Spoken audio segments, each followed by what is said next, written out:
Students, welcome back to my YouTube channel only political science. आज के इस video में हम भारतीय संविधान की विशेषताओं का टॉपिक कवर करेंगे। भारतीय संविधान की कौन कौन सी विशेषताएं। तो हमने अभी तक भारतीय संविधान की विशेषताओं का से संबंधित एक हमें प्रश्न लिखना है कि भारतीय संविधान की प्रमुख विशेषताओं का वर्णन कीजिए। Discuss the salient features of Indian constitution. Okay, आप लोग इसको लिख लीजिए। तो यह सबसे विश्व का व्यापक संविधान है, लंबा संविधान है। इसमें 395 अनुच्छेद और 12 अनुसूचियाँ, इसके अलावा 1951 से अब तक लगभग 90 अनुच्छेद जोड़े गए हैं। ठीक है, तो ये काफ़ी व्यापक संविधान है। विभिन्न स्रोतों से लिया गया संविधान है। संघीय योजना या न्यायपालिका, राज्यपाल, आपातकालीन शक्तियाँ, लोक सेवा आयोग, प्रशासनिक विवरण, ये सब जो आदि जैसी बुनियादी संरचना का आधार भारत सरकार अधिनियम 1935 से है। ठीक है, मौलिक अधिकार जो है वो अमेरिका के संविधान से लिया गया है। नीति निर्देशक तत्व आयरिश संविधान से है। सरकार का कैबिनेट स्वरूप ब्रिटिश संविधान से है।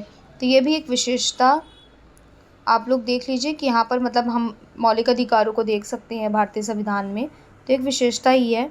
संघीय व्यवस्था एवं एकात्मक विशेषताएँ, तो जैसे स्वतंत्र न्यायपालिका, द्विसदनीयता, संविधान की सर्वोच्चता, ये भी हमारे संविधान की एक विशेषता है। शासन की संघीय विशेषताएं, सरकार की दोहरी प्रणाली है, यानी केंद्र और राज्य कार्यपालिका, न्यायपालिका और विधायिका के बीच शक्तियों का विभाजन, जो राज्य के 3 अंग हैं। ठीक है, भारतीय संविधान में ये सभी विशेषताएं समाहित है। इस प्रकार यह एक संघीय व्यवस्था है। ठीक है, भारतीय संविधान के अनुच्छेद 1 में स्पष्ट रूप से उल्लेख किया गया कि भारत राज्यों का संघ होगा। यह भारतीय संविधान को एकात्मक विशेषताएं वाली संघीय व्यवस्था बनाता है। तो और सरकार का संसदीय स्वरूप भी एक विशेषता है।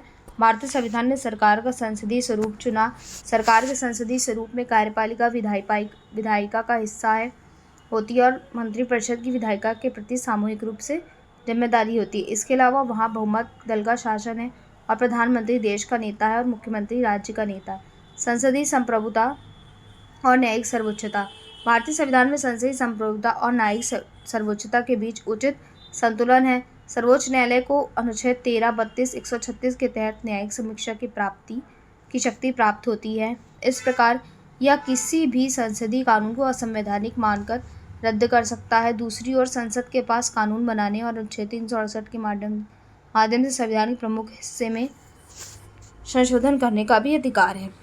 तो इन सभी विशेषताओं के साथ साथ स्वतंत्र एवं एकीकृत न्यायिक व्यवस्था भी भारतीय संविधान की विशेषता। आप लोग हेडिंग लिखते जाइए और इसको समझते जाइए, ये आपके एग्जाम के पॉइंट ऑफ व्यू से काफ़ी इंपॉर्टेंट हो जाता है। भारतीय संविधान के अनुसार भारत में न्यायपालिका की एक ही प्रणाली प्रचलित है। सर्वोच्च न्यायालय शीर्ष पर है, उच्च न्यायालय राज्य स्तर पर और जिला एवं अन्य अधीनस्थ अदालतें नीचे है, उच्च न्यायालयों की निगरानी के अधीन है। साथ ही सभी स्तर की अदालतों का केंद्रीय और राज्य कानूनों को लागू करने का कर्तव्य है। निदेशक तत्व, संविधान के भाग 4 में राज्य की नीतियों के निदेशक सिद्धांतों का उल्लेख है और इसका उद्देश्य भारत को कल्याणकारी राज्य बनाना है। इसका मतलब है राज्य की नीति निर्देशक तत्व, यानी कि DPSP, जो आप लोग इंडियन कॉन्स्टिट्यूशन में देखते हो, भाग 4 एक काम है। निदेशक सिद्धांतों का उल्लंघन होने पर उन्हें अदालतों द्वारा लागू नहीं किया जा सकता। हालांकि कानून बनाने में इन सिद्धांतों को लागू करना राज्य का नैतिक दायित्व है। नेक्स्ट विशेषता हम देखते हैं, कठोर और लचीला। भारतीय संविधान कठोरता और लचीलेपन का मिश्रण है। अनुच्छेद 368 के अनुसार कुछ प्रावधानों को संसद के विशेष बहुमत द्वारा संशोधित किया जा सकता है, अर्थात प्रत्येक सदन के उपस्थित और मतदान करने वाले सदस्यों के 2/3 बहुमत और बहुमत जो प्रत्येक सदन की कुल सदस्यता का 50% से अधिक है। तो ये भी है कुछ। ठीक है, ये कुछ विशेषताएं हैं जो भारतीय संविधान की है।